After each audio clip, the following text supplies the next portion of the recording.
ಅಂದಾಗ ಎಲ್ಲರೂ ತಿರುಗಿ ನೋಡ್ತಾರೆ, ಆದರೆ ಹಿಂದೆ ಯಾರೂ ಇರಲ್ಲ.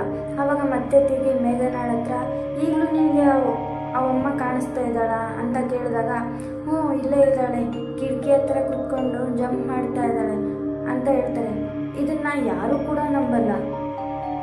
ಆಗ ಇದ್ಕಿದ್ದ ಹಾಗೆ ಕಿಟಕಿ ಓಪನ್ ಆಗಿ ಜಾಸ್ತಿ ಗಾಳಿಯಿಂದ ಡಬ ಡಬ ಡಬ ಡಬ ಅಂತ ಸೌಂಡ್ ಮಾಡ್ತಾ ಕಿಟಕಿ ಬಡ್ಕೋತಾ ಇರುತ್ತೆ. ಈ ಇನ್ಸಿಡೆಂಟ್ ಆದಾಗ ಅಲ್ಲಿರೋ ಪ್ರೊಫೆಸರ್ಗಳು, ಲೆಕ್ಚರರ್ಗಳು ಎಲ್ಲರೂ ಹೆದರ್ಕೊಂಡಿರ್ತಾರೆ. ಆದರೆ ಆ ಕಾಲೇಜಿನ ಫಿಮೇಲ್ ಡಾಕ್ಟರ್ ಈಗಲೂ ಇದೊಂದು ಮೂಢನಂಬಿಕೆ ಅನ್ಕೋತಾಳೆ.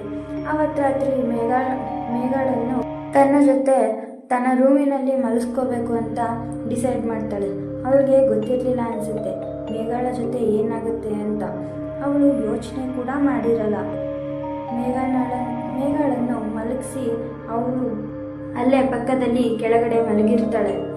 ಇನ್ನೇನು ನಿದ್ದೆ ಬರಬೇಕು ಅನ್ನೋ ಅಷ್ಟರಲ್ಲಿ ಅವಳಿಗೆ ಗಾಜು ಹೊಡೆದಂಗೆ ಸೌಂಡ್ ಆಗುತ್ತೆ. ಆವಾಗ ಕಣ್ಣು ತೆಗೆದು ನೋಡಿದ್ರೆ ಅಲ್ಲಿ ಮೇಘನಾಳು ಇರಲಿಲ್ಲ, ಗಾಜು ಬೇರೆ ಹೊಡೆದಿತ್ತು. ಆಗ ಆ ಕಿಟಕಿ ಹತ್ರ ನೋಡಿದಾಗ ಅವಳು ಅಲ್ಲಿಂದ ಗಾಯ ಆಗಿದ್ರೂ ಆ ಉದ್ದವಾದ ಗೇಟ್ನ ದಾಟ್ಕೊಂಡು ಅಲ್ಲಿಂದ ಕಾಡ್ಗೆ ಹೊರಟೋಗ್ತಾಳೆ. ಆಗ ಆ ಕಾಲೇಜಿನ ಗಾರ್ಡ್ಸು ಮತ್ತು ಪೊಲೀಸರು ಅವಳನ್ನ ಹುಡ್ಕೊಂಡು ಹೋಗ್ತಾರೆ. ಆದರೆ ಆ ಕಾಡಿನಲ್ಲಿ ಅವಳು ಸಿಗಲ್ಲ. ಆವಾಗ ಎಲ್ಲರಿಗೂ ನೆನಪಾಗುತ್ತೆ, ಮೇಘನ ಆ ಬಾವಿ ಬಗ್ಗೆ ಹೇಳಿರೋದ್ರ ಬಗ್ಗೆ ನೆನಪಾಗುತ್ತೆ. ಆಗ ಆ ಬಾವಿ ಹತ್ರ ಹೋಗೋಣ ಅಂದ್ಬಿಟ್ಟು ಎಲ್ಲರೂ ಹೋಗ್ತಾ ಇರ್ತಾರೆ. ಅಲ್ಲಿ ಹೋದ್ಮೇಲೆ ಅಲ್ಲಿ ಆಗ್ತಿರೋದನ್ನ ನೋಡಿ ಎಲ್ರಿಗೆ ಹೆದರಿಕೆ ಆಗುತ್ತೆ.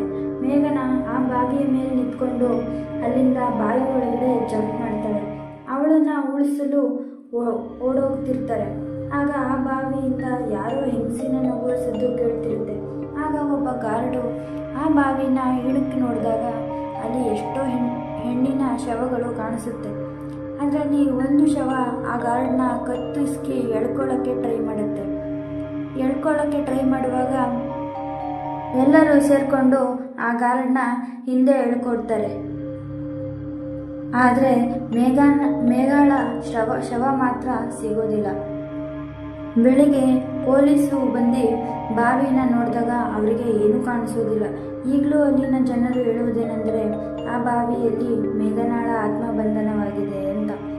ಅವಳು ಪ್ರತಿ ರಾತ್ರಿ ಕಾಲೇಜಿನ ಒಳಗಡೆ ಬಂದು ಓಡಾಡ್ತಾಳೆ ಅಂತ ಅವಳ ಫ್ರೆಂಡ್ಸ್ಗಳು ಹೇಳ್ತಾರೆ. ಮೇಘನಾಳ ಫ್ರೆಂಡ್ನ ತಾಯಿ ಅವಳ ತನ್ನ ಮಗಳ ಸಾವಿಗೆ ಮೇಘನಾಳೇ ಕಾರಣವೆಂದು ತಿಳಿದುಕೊಂಡಿರಬೇಕು. ಅದಕ್ಕೆ ಮೇಘನಾಳನ್ನು ಆ ಬಾವಿ ಒಳಗೆ ಕರೆದುಕೊಂಡು